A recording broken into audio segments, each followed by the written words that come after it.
Guys, nagkabit na kami ng sahig. Yun, no? Dito kahihiga. Tapos, may hangin na papagano, no? Napakalamig na hangin. Oh, sarap ng buhay. Pahiga-higa lang. Woo! I-try natin, pero ito na. Alright, isang mapagpalang araw at panibagong vlog. Yan, dito sa ating YouTube channel. So, continuation to sa vlog natin kahapon. So, day 3 kahapon, no, sa paggawa ng kamalig natin or kubo na gawa sa kawayan. Yan, ito, mga kawayan natin. At ngayong araw, day 4 sana. So, possible matatapos sana nila ni Manong yung, ano ngayon, sahig at saka yung, ano ba yun, sa terrace area. Pero, dulot ng masamang panahon, hindi nakababa si Manong. So, wala. Bukas siguro, baka bababa si Manong bukas para magtrabaho. At para matuloy yung ating trabaho. Ayan. Guys, andun. So, na-stuck yung trabaho natin. Hindi natuloy. So, kanina, inakyat ni Papa yung malaking tugas. Kahapon ako yung umakyat dyan. Tinanggal yung mga dahon niya sa dulo para mas magandang view dun sa taas. Mamaya ipasilip natin.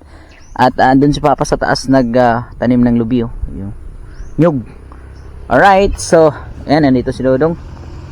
So, ipapasilip ko ninyo dito, guys. Yung manok ni James Burns. Ang ingay ng mga motor.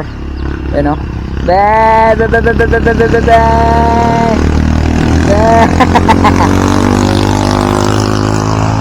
So guys, nandito yung manok ni James Burns. Ayan.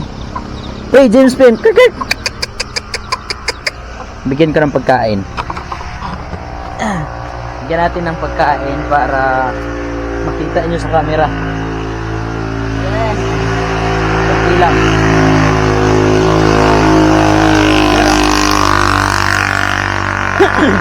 Siguro mga 3 araw na to na mula nang napugad or nalabas sa kaitlugan. Yeah, no? 'Di ba? Ang dami. 11 na piraso. 1 2 3 1 2 3 4 5 6 7 8 9 10 11. All right. So 11 piraso yung anak ng inahin ni Idol James Burns. Ayan. So yung maliit na dirasa na nasa kubo natin. Tapos ngayon, namimisa. So, namimisa siya galing doon sa kubo, sa taas. So, pumunta siya dito, kaya tinalian ko na lang kasi kung matatawag natin na pinasama lang natin yung mga sisiyo, no?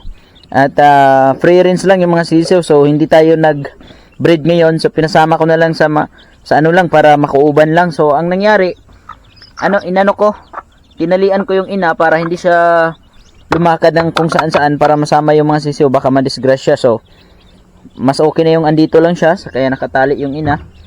Yan. Tapos yun yung mga sisiyo, di ba? Ang cute, mga sisiyo. Hihihi. Andun si Shamo natin yung malaki. Hihihi. Dito naman muntika na. Dito naman ipapasilip ko sa inyo, guys. Dito si Shamo. Yun, so maganda-ganda na yung katawan ni Shamo ngayon dahil tinalian natin na ano na natin siya ng pagkain. So ngayon ipapasilip ko sa inyo, ito si RR at si Sweet andun sa kabila. Tinalian namin dahil nanganganak, medyo delikado, nangangagat. So ito, andito yung mga anak niya. Yung dalawa. Uy, gising. Ito si Baby Giant. Yan. Hi Baby Giant. At ito naman si Tanggol, yung pangalan niya. Si Tanggol at si Baby Giant. Di ba? Ang cute ng aso. Yeah. Ito napaka to. At yung isa si Tanggol. Ando naman yung isa. Yan si Sweet, yung anak din niya. Ang anak din. Yun, no. Alright, so ginawa ko lang tong continuation ng vlog na ito dahil nag-update lang ko na ngayong araw hindi natuloy yung gawain mismo doon sa kamalig na project natin, dulot nung hindi nakababa si Manong dahil sa sama ng panahon. So makikita nyo sa baba palagi na lang umuulan. Ayan. Pero doon sa area, sa kabilang area sa Cebu, ulay ulan, no? Ulay ulan Cebu dong. Oh, mainit ang panahon sa Cebu, guys. Tingnan nyo naman, oh. Mainit ang panahon sa Cebu. Ditong area lang yung maulan talaga sa Negros. Yuhu, kumakain sila. Ang dami. Imagine niyo 11 na piraso yan. Pag nabuhay lahat yan, ang dami nating pero sayang, yung ama ng mga sisiyo na yan is hindi si Shamo. Ibang roster yung ama nan. Malandi kasi yan si James Burns. Yan, so gusto ko ipapasilip sa inyo sa taas, pero mamaya na siguro bababa si Dudong, maiwan tayo dito sa store dahil maglinis siya sa kanyang motor. Guys, kung makita nyo, napaka pumapasok yung ulan, dulot nung hindi pa natin napalitan ng yero yung ating sinibit. Yan, hindi pa napalitan ng yero. Kaya tumatagas pa. Sa ngayon, so, bilhan natin ng yero. Ayan. Ito, ipababaklas natin to dahil ito yung gagamitin natin pang bubong doon sa kubo na gagawin natin. You know. So, bali yung kubo na ginawa natin guys, kubo, kamalig, or ano bang tawag sa inyo yan, nagawa sa kawayan. Sample pa lang yan dahil balak ko na 5 piraso yung gagawin natin. So, pag nagiging okay yung isa, tuloy-tuloy na yan. Hanggat maraming budget tayo or may budget tayo, tuloy-tuloy. Pero pag walang budget, walang tuloy-tuloy. Yun. Pre! James! So, kasamahan nila ni Pre James Burns. So, mamaya, baka andito si Pre James. Papakita natin yung manok niya na namimisa na. Siguro mag-ano to sila, mag-open ng piso wifi dahil ngayong mga panahon na to, lalo na ngayon February to, siguro every 2 of a month mag-open sila ng piso wifi dito sa may yung palagi nating pinupuntahan, tapos nag-upload tayo. So malaking thank you dahil napakalaking tulong ni Idol Yamas TV sa channel natin dahil doon sa wifi sa taas, doon tayo makapag-upload, no. Sinisit ni Idol Yamas TV yung cellphone natin na pag nagpunta tayo doon, pwede tayo makapag-upload dahil guys, sa mga piso wifi dyan, no, sa panibagong kaalaman, pag ikaw content creator, pumunta ka sa piso wifi, maghulog ka, tapos mag-upload ka, hindi ka talaga makaka-upload dahil lahat ng mga piso wifi, kontrolado at limited lang yung Mbps nila. Pero tayo, nakasi tayo ng malaking Mbps sa wifi dyan, kaya kung mapapansin nyo, lahat ng mga upload natin, di na tayo bumababa, di tayo nagpapaload, pumunta lang tayo doon sa piso wifi. At ang nakakaganda, hindi tayo naghulog dahil mula nung isinisit ni Idol Yamas TV yung cellphone natin, isinisit niya ng 1,000 plus days. Imaginein kung hanggang kailan po ito matatapos yung days natin. Kaya magtaka talaga yung mga maghulog ng piso wifi dun. Palagi pupunta dito si Ido, hindi naghulog dahil nakasit yung wifi natin ng almost 2,000 days yung isinisit na Idol Yamas. Napakatagal pa. You know, Pre James, oh. Pre! Namiso na yung manok! Diyan, manok na mo ba? Manok na mo, namiso. Da kung giyok ta dos kilid. Unsi ka po.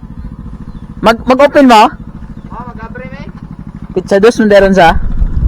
Timing gid ga video ko ba? Oy. Asa mag-open danaw? Diara. Sa danaw na? Sige. Silang pre mas asa ron. Bakulog, gabalay itong Starlink. Atas bakulog. Sige, basig makalagra ko dito. Di pa silang balik Mindanao. Ugma, maabsan pa ninyo. Ano yung ugma? Ay, hapon. Sabihin mo silang kuhan. Mukuan? Sige, basig ugma. Makalag ko ugma. Naramay mabilin dire. Sige. Naagin na taron. Piso. Manok na mo akong gyuktan. Namiso na 11 ka buok. May pang-ihaw ba? Inig makuhan. Sige.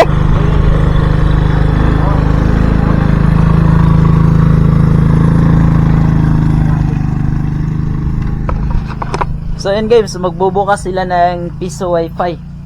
Grabe, basaan na oh. Tuloy-tuloy pa yung ulan. Manto na ka daw? So, sige, kaya maangat ko sa babaw, niya na lang. Dito ako sa babaw mag-ending. Ilan to ang po? Dali, ano ko? Ito. Kung sa district ko. Magugas kag motor niya. Ulan. Margyapon.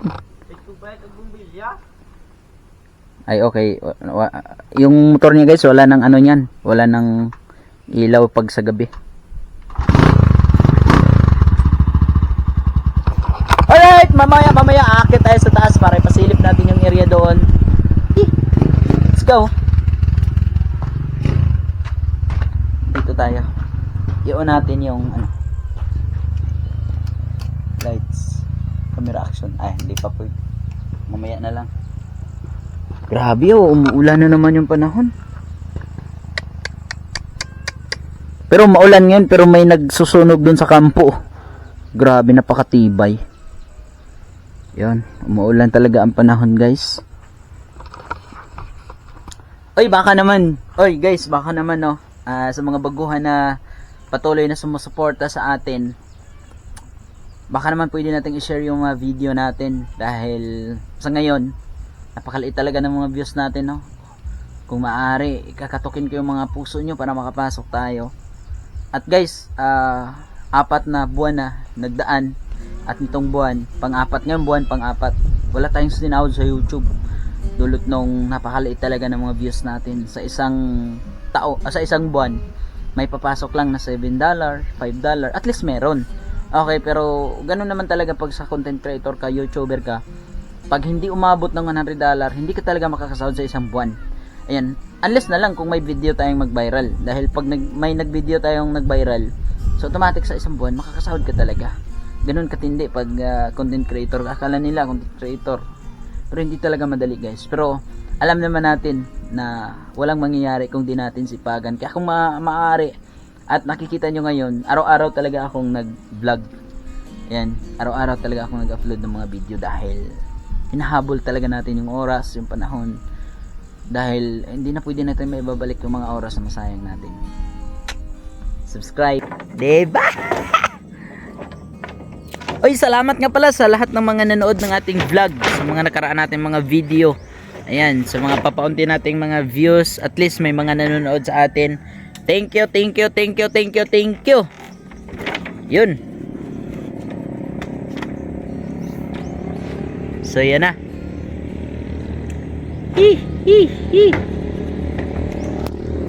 Napakaganda ng view ngayon, no? Ay, yung dagat. Yan. May mga motor sa baba.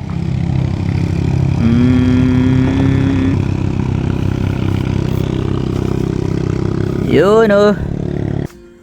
Tapos pag gusto mong kumain ng butong o kaya ng nyog, yan, oh, may mga bunga na yung mga nyog ni Papa dyan, oh. Yun, oh. So day 3. At ito pag naatupa na to or nabubunga na to, kasi bubong na lang yung kulang eh. Ready na for ano na lang, so sinibit na lang yung problema natin dyan. Ayan. Patapos na yung ating first project na kamalig na gawa sa kawayan.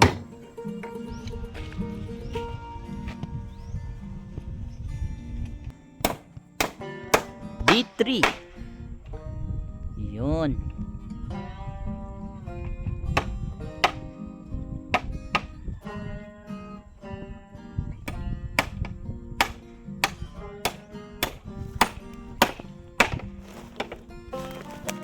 Kaya tayo.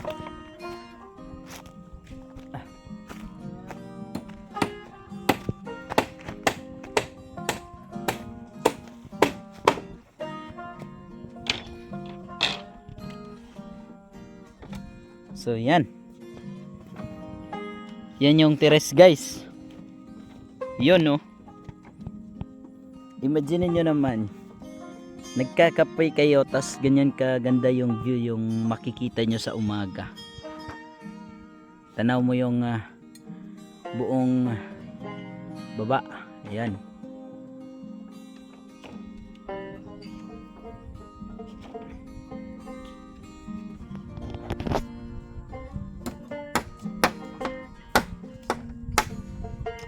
Ito, guys, ano na lang nito, bubong na lang yung kulang. Pag may bubong na to, dahil may ano na, oh, yan, pwede na tayong mag-camping dito. Yan, oh. So pag may bubong na to, tas meron ng sahig, pwede na. Pwede ka nang magkatunganga dito sa umaga. Pag dito ka, parang wala kang problemang hinaharap sa buhay. Ano, yan yung magiging views na makikita mo. Tapos pag nakatingin ka dito sa baba, parang kahit isang araw ka nakatunganga dito, hindi ka magsasawa at di mo alam, naubos na yung oras mo dito dahil sa napakagandang view. Yan o, kung makikita nyo naman yan. So yun yung literal na view talaga. At trasta, makikita mo yung dumaraan ng mga motor sa baba, yun o. Ayan. Tapos dito ka sa may pinaka-terrace. Tapos yan yung makikita mo na view. Literal na view. Oh. Diba?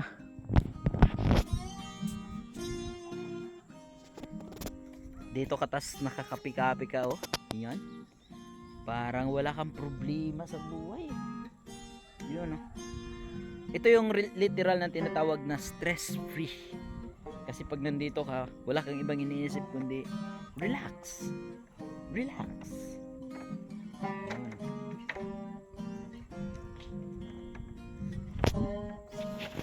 Mga estimated ni Manong, mga pilar ko nakapit dia ilalom.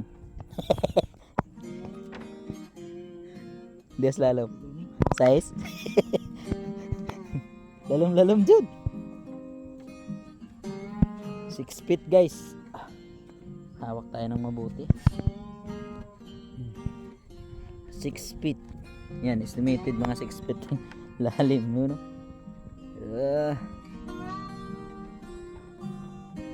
Yun, no? Ang dali lang. Imaginin mo pag may bubong na yan, no?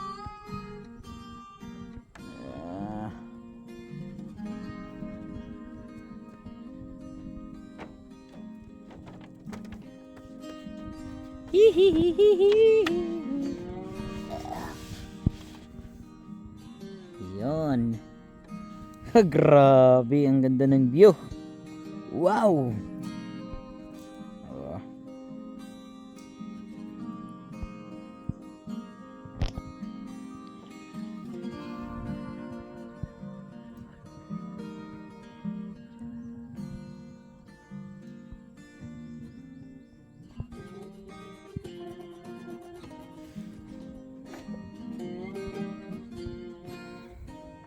Yun. 6 feet yung lalim guys. Mula dito sa terrace natin hanggang dun sa ilalim. 6 feet. Kaya wag ka talagang magpakalasing-lasing dyan kasi medyo malalim. You know? Lalim. Doon mismo sa ibaba pwede pa tayong maglagay ng ano doon. Upuan o kaya napakalaking ano pa. Space. Yun. Paminaw ni mo dito nung. Kasya siguro mga 5 katao dito sa sulod og sa gawas sa pulo pa dire ra sulod 5 katao sa sulod ra kay butangan na diag pom dingkod pwede na yung mga magbarkada ba magcamping sa pulo no kasya ara dire ng uban gawas no kasya yung capacity sa kubo natin kahit 10 tao kasya. Imagine niyo. Dahil ang sukat nito pila ganito paana dire no? 8-12 yung sukat guys. So 8 pa ganun tapos 12 pa ganun. So yung capacity ng kubo natin, sabi ni Manong yung panday natin is kahit 10. O di ba? So i-open natin to kahit na magbarkada like mga camping site. No, mga you want to enjoy, relax with your friends. Just visit our area. Yeah. Kurata. Ba din na human. O di ba? Abangan nyo lang kung ito ay natatapos lang sigawan pa to ni Manong dito ng design sa may terrace. Alright, so yan ay guys, aritas. Akit muna tayo sa taas para ipasilip ko sa inyo yung natapos nila ni Manong kahapon. And of course,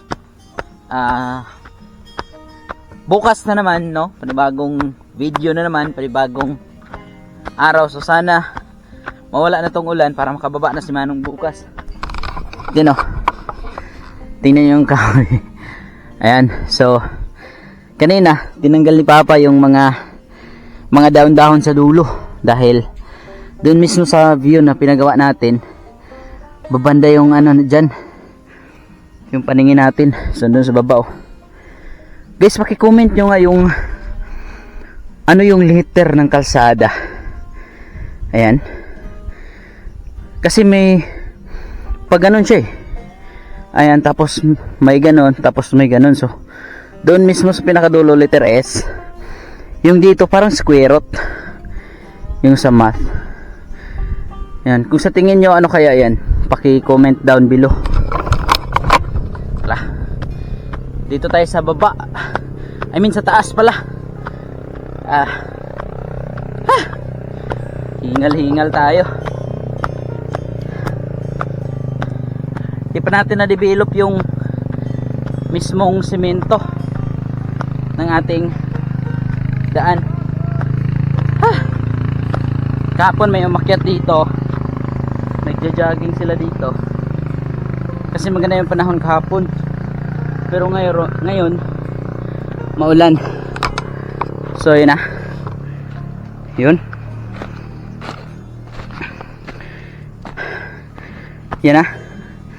Yung sahig malapit na matapos at itong bubong natin papagawa pa tayo nito. So pag bubong na lang yung kulang para dire-diretso na yan. Yun.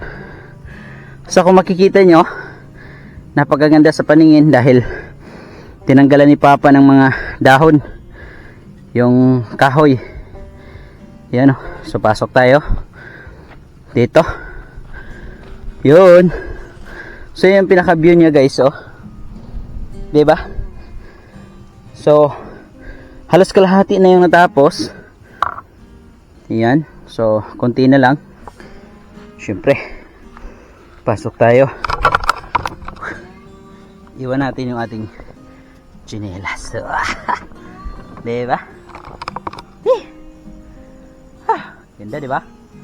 Dahil napakaganda ng panahon ngayon. Syempre ito, bubong na lang yung kulang. At pagkatapos na maglagay nila ni Manong dito ng sahig-sahig.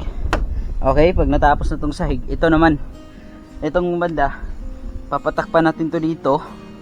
At syempre dito, magpapatakip din tayo dito. At syempre paggawa tayo ng ano dito, pintuan. Syempre may pintuan to. At lahat ng doon sa loob, kasya siguro mga 6 na tao sa loob kasi maglagay tayo ng ano dyan, foam. At ito yung pinaka-terrace nya. Dito magpapalagay pa ako dito ni Manong ng harang. Dito para hindi delikado. Yan. Ito pinaka-terrace. At yan yung magiging view natin, oh. Dahil wala nang nakabanda na sa paningin natin. Napakaganda na. Kita natin yung buong municipality ng Mindoy. Hanggang municipality of Bayungon doon sa pinakadulo. Ayun, sorry, Manuyod. Ayan, yan yung view. Dito banda sa Cebu area. Kitang kita. Yan yung view na sa ibaba. Kitang kita yung kalsada. Kaya guys, comment nga kayo dyan. Dahil yung mismong kahoy na yan, bala ko talaga na maglagay tayo ng treehouse dyan sa taas. Pero parang malaki talaga yung gagastusin natin na trabaho. Gastos para makapaglagay tayo ng treehouse sa taas. Pero bala ko sana na tanggalin na lang yan, gamitin natin yan sa bahay dahil marami tayong magagamit sa mga kahoy na yan dahil nakaharang siya mismo sa kalsada kasi yung pinaka magandang view talaga dito pag andito ka sa area natin kung saan ito yung area na start natin ng development is yung kalsada talaga kasi lahat ng dumadaan sa kalsada is makikita natin. Yan. So, yung litra ng kalsada hanggang doon pero natatakpan siya doon sa mga kahoy na yan. Yan. So, kaya bala kong tanggalin na lang yan para open area na to. Linisin natin to area para dire-diretso na sa kalsada yung paningin natin. Mas maganda kasi while tumitingin ka sa napakagandang view na yan, makikita mo yung mga dumadaan sa baba. Syempre, nakakatanggal stress talaga. Pasensya na talaga, kahoy ka. Kasi bala ko sana maglagay dyan ng kubo pero parang nakaka-disturb siya sa kalsada, sa paningin. Kaya pasensya na talaga, no. Kung kayo yung magbibigay ng suggestion, tatanggalin ba natin yan o hindi? Yan. Dahil guys, itong kubo na pinagawa natin, Uy, marami nang nagko-comment sa akin, nagpi-PM sa akin na pumupunta daw sila dito pag natapos na to. Gusto nilang mag-relax, ganyan, napakabilis lang. Ito, sampulan pa natin to. Dahil pag ito mas okay, gagawa pa tayo ng iba. So dito, bala kong magawa dito ng isa, dalawa, at dito tatlo. Hanggang didiretso dun. Dahil bala ko dito nga area, panay kubo na to lahat dito. Dahil, syempre, ito yung makikita mo sa umaga. Ayan, ito napakagandang view. Makikita mo sa umaga. Gusto mong ma-relax sa mga trabaho mo, araw-araw sa buong week mo, Saturday at Sunday nandito ka, nagre-relax, talagang mare-refresh ka talaga. Promise ko talaga yan sa inyo. Hindi talaga kayo magsisisi pag nandito kayo sa area namin. Imagine niyo naman, tanaw niyo yung buong area ng Municipality of Bindoy, pati isla ng southern part of Cebu. Guys, sa araw pa lang to na view ha. Pag nandito kayo sa gabi, napakagandang tingnan sa baba dahil napaka-ilaw yan lahat. Yan, may mga ilaw yan dito at saka dun sa area sa Cebu. May mga barko na dumaraan, makikita nyo. Ayan. Stress free. Talagang, ito talaga yung hinahanap na view ng mga artista. Mga foreigner. O lahat ng mga tao na babad sa trabaho talaga. Kasi pag nagre-relax kayo dito, i-promise ko talaga sa inyo yan na ma-refresh talaga kayo. Ayan. So bukas bababa yun si Manong para tapusin yung trabaho natin. O tapusin yung trabaho dito. So abangan nyo na lang yung mga pangyayari, mga kaganapan hanggat matapos to. Dahil papagawa pa tayo ng ano dito, bubong. Syempre malaki-laking trabaho pa to. So abangan nyo na lang yung mga kasunod pa ng mga pangyayari. So hanggang dito lang muna yung vlog natin yung hapon na to.